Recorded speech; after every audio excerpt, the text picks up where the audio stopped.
ദുബായിൽ ഡെലിവറി ബൈക്കുകളും സൈക്കിളുകളും നിയമങ്ങളും സുരക്ഷാ മാനദണ്ഡങ്ങളും പാലിക്കുന്നുണ്ടോ എന്ന് ഉറപ്പാക്കാൻ ദുബായ് റോഡ് ഗതാഗത അതോറിറ്റി RTA ദുബായ് പോലീസും ചേർന്ന് ശക്തമായ പരിശോധനകൾ ആരംഭിച്ചു.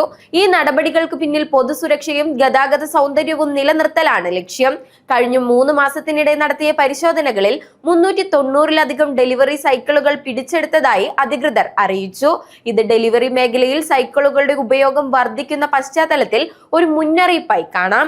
പരിശോധന പ്രധാനമായും Al Muraqqabat, Dubai Marina, Dubai Silicon, Oasis, Downtown Dubai തുടങ്ങിയ ഡെലിവറി റൈഡർമാർ കൂടുതലായി സഞ്ചരിക്കുന്ന മേഖലകളിൽ നടത്തുന്നത് ലൈസൻസിംഗ് നിയമങ്ങളും അംഗീകൃത സുരക്ഷാ മാനദണ്ഡങ്ങളും പാലിക്കുന്നുണ്ടോ എന്ന് ഉറപ്പാക്കുകയാണ് പ്രധാന ലക്ഷ്യമെന്ന് RTA ലൈസൻസിംഗ് ഏജൻസിയിലെ licensing activities monitoring director Zayed Al Ramsi പറഞ്ഞു.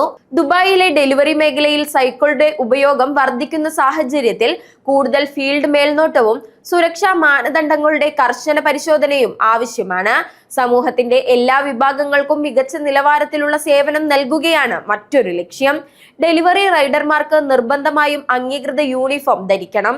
സുരക്ഷാ ഹെൽമറ്റുകൾ, ലൈറ്റുകൾ, പ്രതികാര ഉപകരണങ്ങൾ എന്നിവയും നിർബന്ധമാണ്. നിർദ്ദിഷ്ട സൈക്കിളുകൾ ലൈനുകളും മണിക്കൂറിൽ 60 കിലോമീറ്ററിൽ താഴെ വേഗതയുള്ള റോഡുകൾ മാത്രം ഉപയോഗിക്കണം. ഡെലിവറി പ്രവർത്തനങ്ങൾക്കുള്ള നിശ്ചിത സ്ഥലങ്ങളിൽ മാത്രമേ നിർത്താൻ കഴിയൂ എന്നും അധികൃതർ വ്യക്തമാക്കി. അതേസമയം ഡെലിവറി സേവന സ്ഥാപനങ്ങൾക്കും റൈഡർമാർക്കും ബാധകമായ നിയമങ്ങൾ, മാർഗനിർദ്ദേശങ്ങൾ, സർക്കുലറുകൾ എന്നിവയെക്കുറിച്ച് ബോധവൽക്കരണം നൽകാൻ RTA മറ്റ് അധികൃതരും ക്യാമ്പയിനുകളും പരിശോധനകളും തുടർച്ചയായി നടത്തുകയാണ്.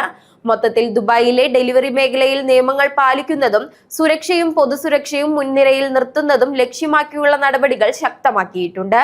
സമൂഹത്തിലെ എല്ലാ വിഭാഗങ്ങൾക്കും ഉയർന്ന നിലവാരത്തിലുള്ള സേവനം നൽകുക എന്നതാണ് ഇതിലൂടെ ലക്ഷ്യമിടുന്നത്.